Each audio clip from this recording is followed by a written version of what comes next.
superstar as an He MVP. was. He was. You He know, was at some point. He was at some point. You know who and missing is a always hurt. superstar though? You know who missing a superstar though, bro? The Oh, Knicks. The Knicks missing a superstar, bro. The Knicks missing. Notice we didn't mention Brunson or Cat at all in this conversation, man. We didn't mention either one of them cats at all in this oh my conversation, man. gosh. And it's going back to this conversation. We still on the same series, not the same topic, but the same series. We saw the collapse. We Mm. saw the collapse in game one. I have my take on it, but I want to ask you, Joe, seeing how the series has unfolded since then, Joe Jordan, JJ, Mm. my boy, do you believe game one, as crazy as it sounds, cost the Knicks the series? No, Mm. no. Do I think because they lost game one, they up three, they down 3-1? Yeah, maybe. Right? Maybe. Mm-hmm. Mm-hmm. You know, but is that the reason why losing the series? Okay, if we're gonna take away the collapse in game one, can we take away the collapse the Pacers had in game three? Can we do Fair that? point. Fair point. Can we do that? Can we take away the two collapses? Three, I should add. Boston had against the Knicks. Should we do that also?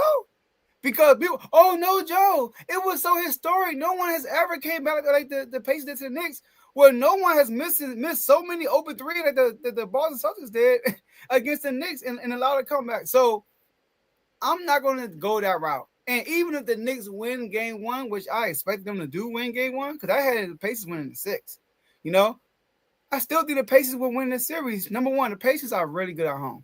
Mm. Right, they're very good at home. Now I understand they lost a home game twice this year in game three, but the Pacers they play really well at home. Number two, the way the Pacers play is it's the complete opposite of how the New York Knicks want to play.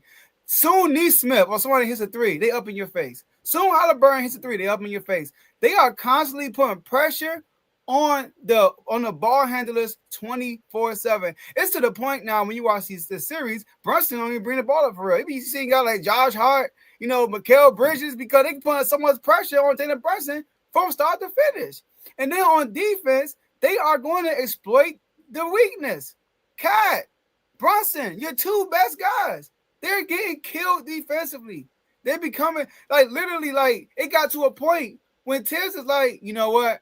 I can't play these two at the same time. Let me take Cat out and let me let Brunson do his thing because we won't have one weak link on the court. And let me take Brunson out and put Cat in the game because we got one weak link on the court. So I still think no matter if they won game one or not, they would have lost this series regardless. Now, is it a heartbreaker? Is it an anomaly? Is it like has it ever happened until now? No, it hasn't. But I could also say the same thing what happened in Boston, and that's how the Knicks got here. And then also the Pacers, it wasn't a historic collapse, but they also collapsed in game three and got it up. So I'm going to say no, that's not the reason why they lost. They are losing the series, and they will lose the series.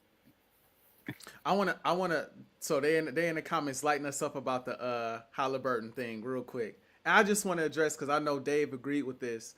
Young Uh, superstar, I say up and coming. if we, I think we both agree that these guys have potential to be superstars. I think We that's what talking he's about, saying. and I agree, but like Yeah. because Von also earlier in the conversation said he is a superstar to me. Oh, Young superstar, yes. Is he a superstar right now? There's no way anybody can convince me that you would take Halliburton over the 5, 6 guys we mentioned. Maybe Luca, because everybody not a Luca guy, and I know Von is not a Luca guy. But everybody else in the conversation, there's no way. I don't believe Halliburton is a true needle mover against a real superstar with the team that's just as good as like they beat the Bucks, but like the Bucks aren't as good as the Pacers, especially if they not healthy. Like the Pacers got a nice team around him. Now when they play OKC, we gonna see the difference between a young superstar and a superstar, bruh. I gotta To disagree me, with there's you. going to be to me, it's going to be a difference. I gotta disagree with you. Now, I feel like what makes the Pacers motor go is Tyrese Halliburton. We gotta not. What's the problem with the Bucks is the lack of ball moving on offense. It's a lack of offensive execution without Giannis going one-on-one for real.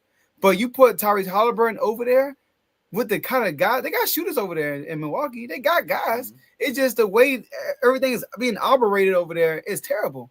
Versus how it is in Indiana. Now, the coaching has a lot to do with it. I'm not going to put all on Tyrese Halliburton, but Tyrese Halliburton is that piece that allows this to work. Like we just talked about it. The man got 11 games with 15 plus assists with 0 turnovers. He had no triple-double with no turnovers. That's unheard of nowadays. On no turnovers, on 15 assists and 30-plus points and 10 rebounds. So, Giannis, I mean, the man average, I think he's third in the playoffs right now in turnovers. Let me So, ask you a question before I quickly move on. So Anthony Edwards, he's now been to 2 conference finals back to back. Is he not the engine that makes the Wolves go? I do. I believe that. Yeah. Better example. Perfect example. Because this is what this reminds me of. Okay. Is Jimmy Butler a superstar? No. But Jimmy has the ability to elevate to that caliber in the postseason. I think he can be that. I think Jimmy's like, if you say he's a superstar, I won't fight you for real. And if you say he's not, I really won't fight you also. He's like he is the reason why, because he goes ghost in the regular season. Like, he don't do nothing. But Tyrese, go ahead.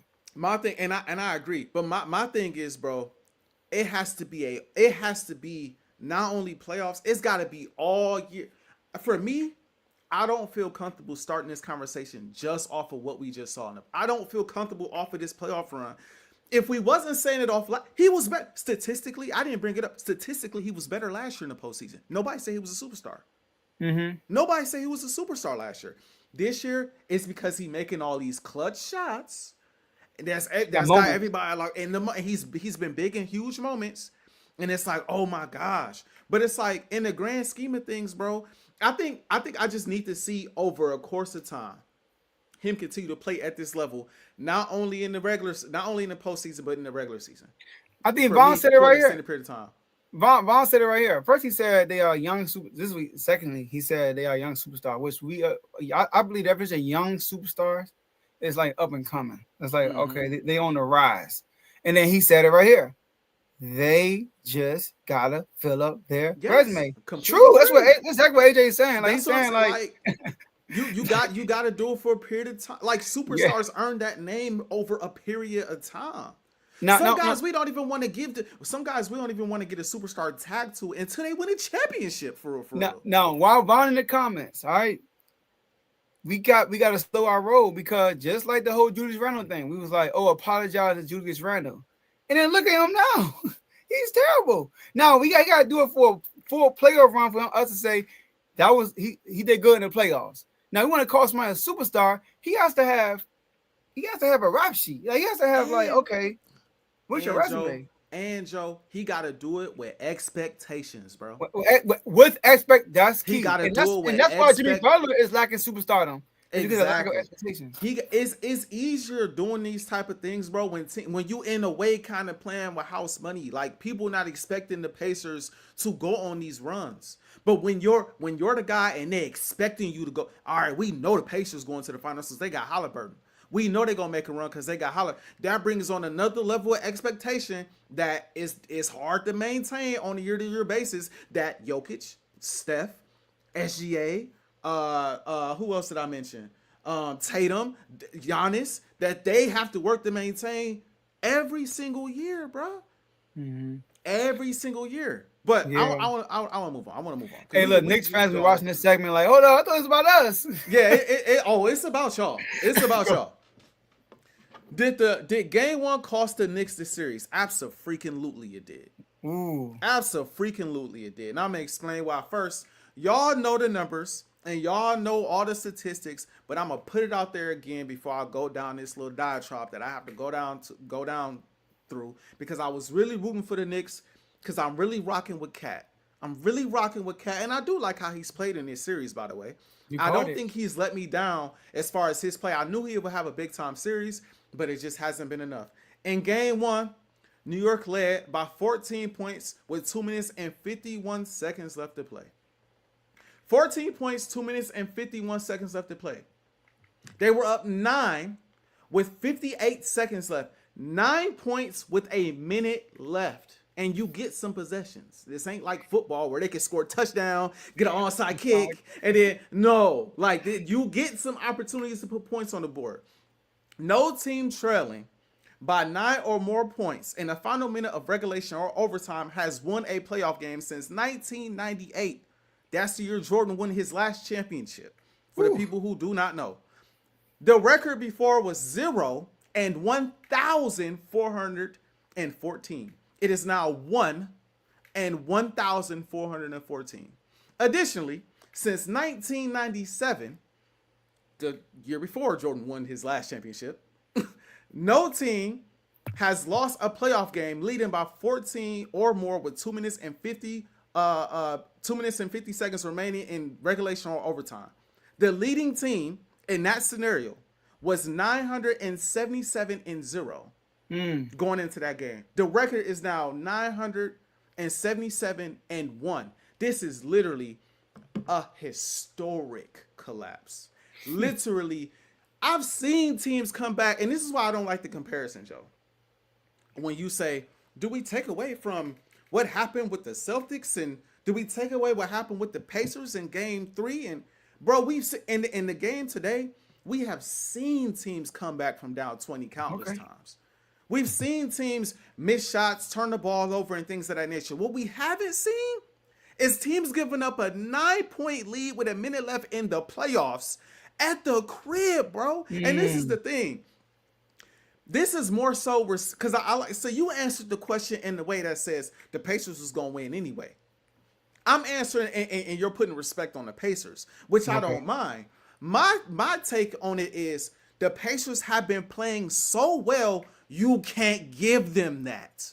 You can't give them that. Because now what that does, when you give them game 1 to start the Eastern Conference Finals at the crib, is it puts all the pressure on you to win game 2. And now you playing tight, right? Now you playing tight-lipped. You playing, you know what I'm saying, in the way you're not accustomed to playing, because we have to absolutely win this game. Because guess what? You're not winning back-to-back games in Indiana.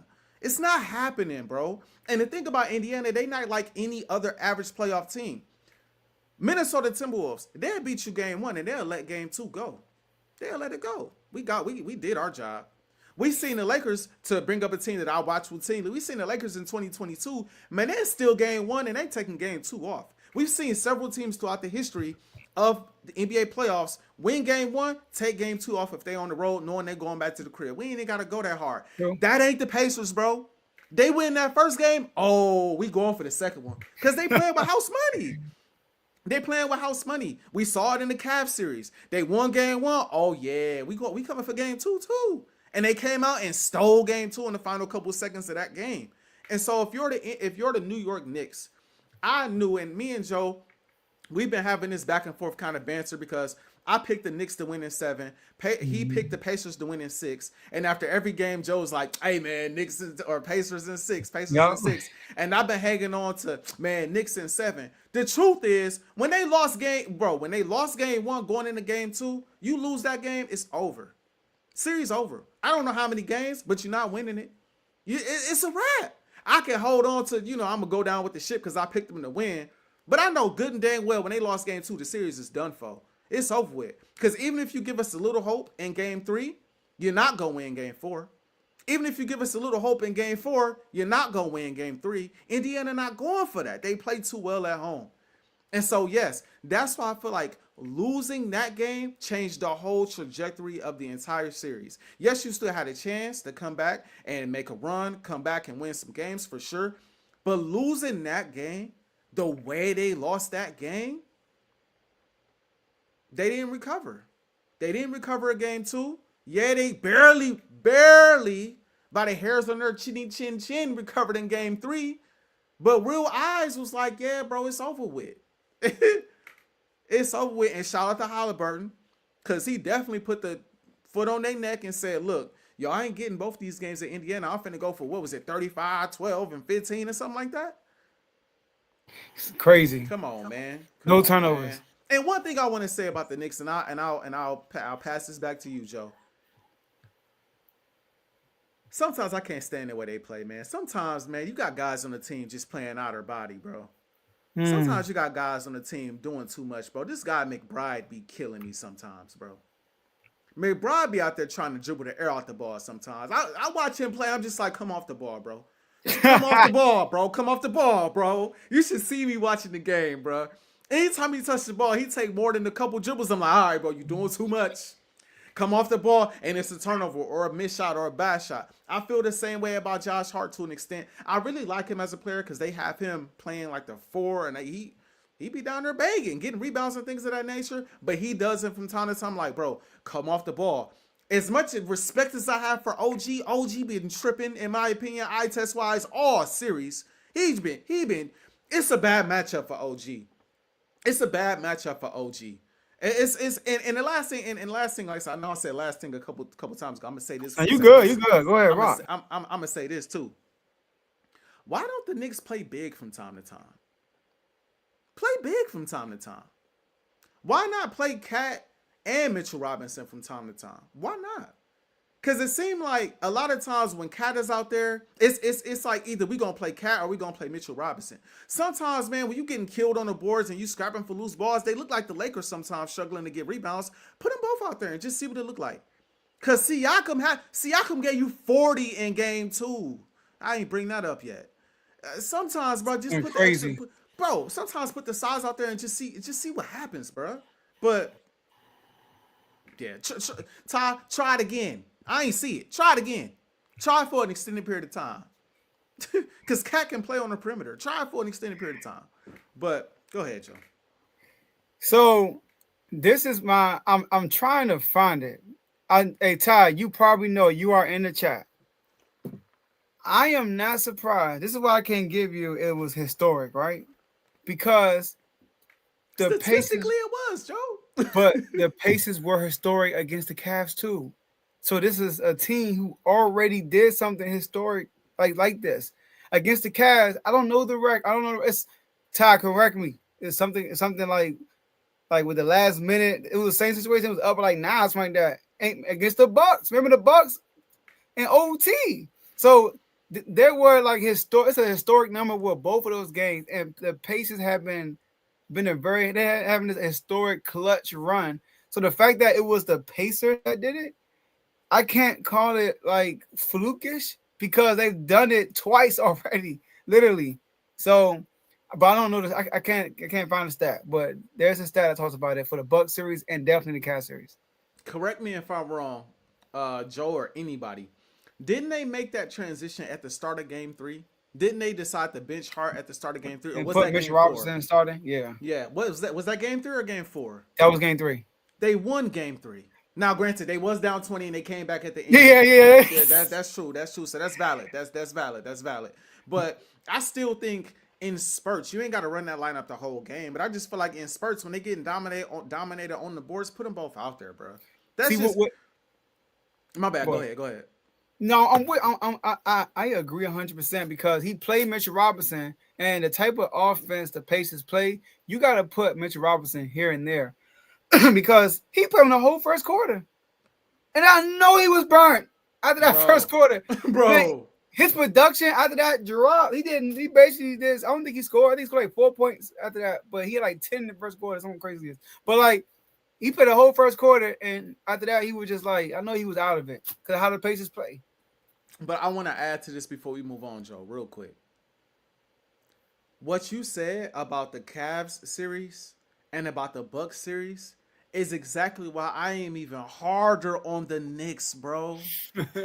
You just saw this. Yeah. You just saw this, bro, twice in 2 different series. That literally determined, well, I won't say determined the Bucks series because that series, they was already down 3-1. But you saw it in the closeout game. And you saw it determine the Cavs series when they came back and won the second game. You saw them. There is no room for mistakes. There is no room for turnovers and missed free throws and things of that nature. I know their defense is serious in the last 2 minutes of the game. I don't want to take away from that. But, bro, come on, bro. And this is the thing, Joe. We can say all day it happened in the Bucks series and it happened in the Cavs series, Joe. No, it didn't. The record was 0-1,414, and the other one was 977 and 0. This legit never happened, bro. And y'all allowed this meltdown on y'all watch at the crib, bro. After y'all didn't see these guys do almost the same thing to 2 other teams. If I'm playing the Pacers, I'm on pins and needles the whole game until the clock go off. make your throws. Hey, no turnovers. Hey, time out here. We don't need to be doing nothing extra. And OG losing. What's bro name? Blanking on his name. Dude for the Pacers that hit all them threes. Neesmith. He had 5 in a row, bro. And OG just losing this man on defense. Just and losing Josh him, Hart. Bro. That's what credit, bro. 5 threes. Like, I listen, bro. I wanna credit to the Pacers for doing this stuff, but we can't just look at the Pacers in these situations without looking at the team that's melting down. Yeah, bro. it takes 2. Come on, bro. It takes 2 to tango, bro. Yeah, y'all 2. legit melting down, bro. Y'all are giving them opportunities to win the game in the final minute of the game. It's mind blowing, bro. The game was crazy. It's mind blowing, bro. Like it's like, what are y'all doing out here, bro? I like this comment right here though. J-Mo, he said they both have won games they shouldn't have. But outside of that, the Pacers have controlled the series for real. Listen, bro, I'm gonna keep saying this till I'm blue in the face, bro. Coming back from 20 and winning a game is different than coming back from 9 with a minute left in the fourth, bro. All right, look, one, you can say one, you can say both are meltdowns, but it's levels to the meltdown. No, it is though. And then the ball went up in the air and went in. That was crazy. Come on, it's levels to that. But look, if one meltdown destroys you mentally, like my bad, Joe. One meltdown kind of will get to you mentally. Like, all right, bro, like. That one hurt, but okay, it's happened before. So, the other meltdown, you go to the locker room like, bro, we was up by 9 with a minute. How we lose? Come on, bro. It's a difference, bro. But look, my bad, Joe. Go ignore ahead. the first half of that message. The second half of the message is, outside of that, the Pacers have controlled the series, which tells me they will win this series regardless if you take out game 1. But can I say, if you win game 1, if you close the deal game 1 and they win that game by 10 points, are we still saying that? Who? If they win game 1 by 10 points? If they close the game and they was up 9, if they close the game and win the game by 9 points, and the Pacers win game 2, and then the Knicks win game 3, and the Pacers win game 4, do you still say that? But the Pacers, even in game 1, Pacers had full control of that game. And then at the end of the game, when Brunson got in foul trouble, the Knicks made like a big run at the end of the game. Fair. The Pacers controlled that game too. It hasn't been a game I watched where I was like, dang, the Knicks are in control. It's been the Pacers. Now, I'm not saying they've been dominating, but they've been in control. You can make the argument they've been in control. I got you. But, man, like Tyrese Halliburton, he knows how to